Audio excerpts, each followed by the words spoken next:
தமிழ்நாட்டினுடைய ஒப்பற்ற முதலமைச்சர் மாண்புமிகு தளபதி அவருடைய ஆணைக்கு இணங்க மாண்புமிகு துணை முதலமைச்சருடைய ஆசியோடு கோவை மாவட்ட நிர்வாகத்தின் சார்பாகவும் தொழிலாளர் நலத்துறையின் சார்பாகவும் மிக பிரம்மாண்டமான ஒரு தனியார் துறை வேலைவாய்ப்பு முகாம் கோவையில் இன்று காலை தொடங்கி நடைபெற்று கொண்டிருக்கின்றன. 295 நிறுவனங்கள் பங்கு பெறக்கூடிய இந்த வேலைவாய்ப்பு முகாமில் 20,000க்கும் மேற்பட்ட பணியிடங்கள் வேலைவாய்ப்புகளை வழங்குவதற்கு தயாராக இருக்கின்றன.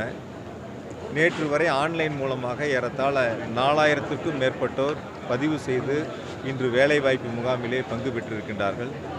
அதோடு ஆன்லைன் பதிவு மட்டுமல்லாமல் நேரில் வருகை தந்து தங்களுடைய பதிவுகளை பூர்த்தி செய்து இந்த வேலைவாய்ப்பு முகாமிலே பங்கு பெறுவதற்கான வாய்ப்புகளை மாவட்ட நிர்வாகத்தின் சார்பில் உருவாக்கப்பட்டிருக்கின்றன.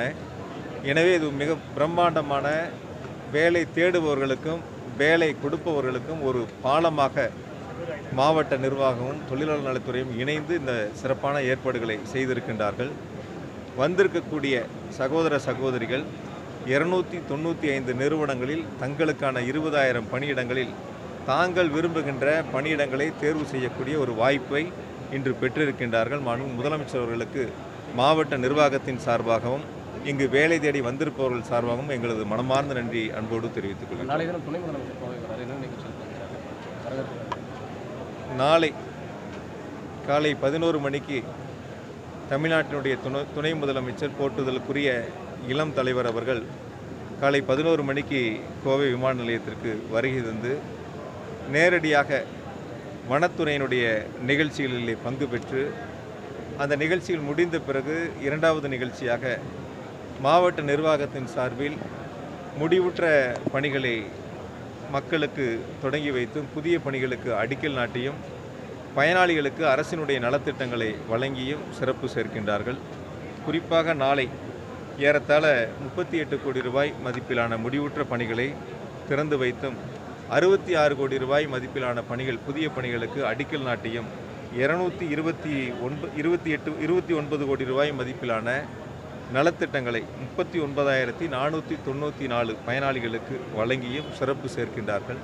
பொதுவாக நீங்கள் ஒரு கருத்தை பார்க்கணும், வாக்களித்தவர்கள் வாக்களிக்காதவர்கள் என்று வித்தியாசம் பார்க்காமல் தமிழ்நாட்டினுடைய முதலமைச்சர் மாண்புமிகு தளபதி அவர்களும் மாண்புமிகு துணை முதலமைச்சர் இளம் தலைவர் அவர்களும் தொடர்ந்து கோவைக்கு வருகை தந்து அரசனுடைய திட்டங்களை மக்களிடத்திலே கொண்டு சேர்ப்பதில் அறிவிக்கப்பட்ட திட்டங்களை சிறப்பாக செயல்படுத்துவதில் தொடர்ந்து கண்காணித்து அதை செயல்படுத்தி வருகின்றார்கள்.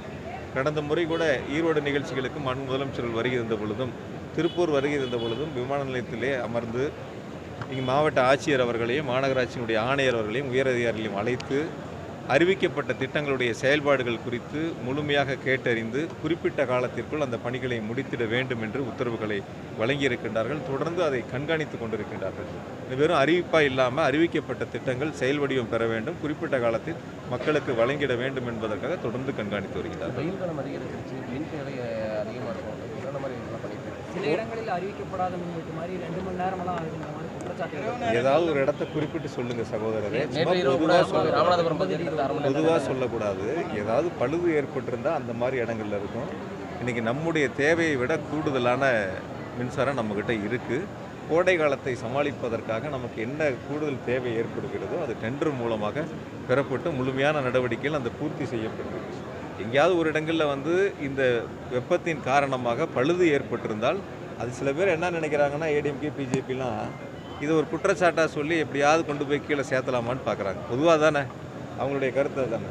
குறிப்பிட்ட இடங்கள் எங்காவது இருந்துச்சுன்னா உடனடியாக நாங்கள் அதை நடவடிக்கை எடுத்து அந்த பழுதடைந்தது கூட உடனுக்குடன் சரி செய்யக்கூடியதற்காக பணியாளர்கள் நியமிக்கப்பட்டிருக்காங்க. அதனால் கோடை காலத்தை பொறுத்தவரை இப்போ கோடை காலம் மட்டும் இல்லை, இனி தமிழ்நாட்டில் திராவிட மாடல் ஆட்சியில் முதலமைச்சருடைய பொற்கால ஆட்சியில் தமிழ்நாட்டில் மின்சாரம் போதிய அளவு இருக்கின்றது. புதிய திட்டங்களை செயல்படுத்துவதற்கான அறிவிப்புகள் வெளியிடப்பட்டு அந்த பணிகள்லாம் தொடங்கப்பட்டிருக்கு. தமிழ்நாடு மின்சார வாரியத்தினுடைய வரலாற்றில் முதலமைச்சர்கள் அறிவித்து வழிகாட்டி இருக்கக்கூடிய திட்டங்கள் செயல்பாட்டுக்கு வருகின்ற பொழுது முழுமையாக தமிழ்நாடு தன்னிறைவு பெற்ற ஒரு மாநிலமாக மின் தேவையை பூர்த்தி செய்யக்கூடிய மாநிலமாக அமையும். ஏன்னா ஒரு 7,000 மெகாவாட் அளவுக்கு தெர்மல் பிளான்ட் போடுவதற்கான திட்டங்களை மின்சார வாரியம் முன்னெடுத்திருக்கு. ஒரு 14,500 மெகாவாட் வந்து பம்புடு ஸ்டோரேஜ் ஸ்கீம் போடுவதற்கான திட்டங்களை முன்னெடுத்திருக்கு. 2000 மெகாவாட் அளவுக்கு பேட்டரி ஸ்டோரேஜ் செய்வதற்கான அந்த திட்டங்களை முன்னெடுத்திருக்கிறோம். இப்படி தொடர்ச்சியாக வந்து எடுக்கக்கூடிய திட்டங்கள் வரக்கூடிய ஆண்டுகளை கவனத்திலே கொண்டு 2030 வரைக்கும் என்ன தேவை என்பதை கவனத்திலே கொண்டு இந்த திட்டங்கள் இப்பொழுது செயல்படுத்தப்பட்டு வருகின்றன, நடவடிக்கை எடுக்கப்பட்டு. டீலிமிட்டேஷனுக்கு ஃபேர் டீலிமிட்டேஷன் வேணும் இன்னைக்கு கூட்டம் நடக்குது சென்னையில். கருப்பொடி ஆர்ப்பாட்டம் பாஜக ஒரு மாவட்டத்திலும் வீடுங்களாம் நடத்திட்டு இருக்காங்க. மாநில தலைவர் அண்ணாமலை பல்வேறு குற்றச்சாட்டுகளை வச்சு இன்னைக்கு சார் ஒரு விஷயம், ஒரே ஒரு வீடியோ நேற்று பார்த்தேன். மது விலக்கு சம்பந்தமாக 2023 அவர் பேசின பேச்சும் 2024 அவர் பேசின பேச்சும் ஒரு வீடியோ பார்த்தேன். அது வேணால் உங்களுக்கு போட்டு காட்டுறேன், என் செல்ஃபோனில் இருக்குது. வீடியோ பார்த்தேன். 2023 என்ன சொல்கிறாரு, மது விலக்குங்கிறதே சாத்தியம் இல்லை, 20,000 பேர்த்துக்கு வேலை வாய்ப்பு போயிடும், மேலேருந்து கடைமடை வரைக்கும் டாஸ்மார்க்கில் பணிபுரிகிறாங்கன்னு ஒரு கருத்து சொல்லியிருக்காரு.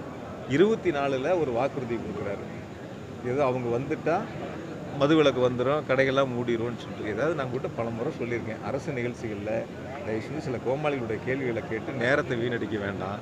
ஒரே மாதிரியான பேச்சுக்களை பேசுகிறவங்கள கேட்கலாம். உங்களுக்கும் நிறையா வேலை இருக்குது, எங்களுக்கும் நிறையா வேலை இருக்குது. 10,000 பேர் இன்றைக்கி கலந்துருக்கிறாங்க. அதனால் தொகுதி மறுவரையறை என்பது தமிழ்நாட்டிற்கு மிகப்பெரிய ஒரு அநீதி ஏற்படும். அதுதான் முதலமைச்சர்கள் தொடர்ந்து சுட்டி காட்டுறாங்க. அந்த அநீதிங்கிறது என்ன, நம்முடைய குரல் டெல்லியில் ஒலிக்கின்ற பொழுது அந்த குரல் கேட்பதற்கு நபர்கள் எல்லாம் போயிடும். அதைத்தான் முதலமைச்சர்கள் மக்களிடத்தில் அடித்தட்டு மக்கள் வரை அது சென்றடைஞ்சிருக்கு. நம்ம உரிமை இருக்கு இல்லையா, நம்ம வாக்களிக்கிறவங்களுடைய உரிமை, நம்ம தமிழ்நாட்டின் உரிமையை காப்பாற்றக்கூடிய இடத்துல முதலமைச்சர்கள் இந்தியாவிற்கு வழிகாட்டக்கூடிய ஒரு ஆளுமிக்க தலைவராக அதை முன்னெடுத்திருக்கின்றார்கள். நிச்சயமாக முதலமைச்சர்கள் முன்னெடுத்திருக்கக்கூடியதற்கு இந்தியாவில் இருக்கிற மற்ற அரசியல் கட்சி தலைவர்கள் பெரும் ஆதரவை வழங்கியிருக்கின்றார்கள். தமிழகத்திற்கான தண்ணீர் உரிமையை பறித்த மாநில முதல்வர்களுக்கு தமிழக முதலமைச்சர் வரவேற்பு கொடுக்கிறார். எப்படி தண்ணீருக்கான உரிமை, தமிழகத்தின் தண்ணீர் உரிமையை பறித்த கேரளா மற்ற விஷயங்கள் இப்போ இன்றைக்கி வேலைவாய்ப்பு முகாம் போடுங்க, நாளைக்கு துணை முதலமைச்சருடைய நிகழ்ச்சி இருக்குது, பிரம்மாண்டமான நிகழ்ச்சி இருக்குது. பொதுவான அரசியல் கருத்துக்களை அரசு நிகழ்ச்சிகளை தவிர்த்துருங்க. நன்றி. வாங்க.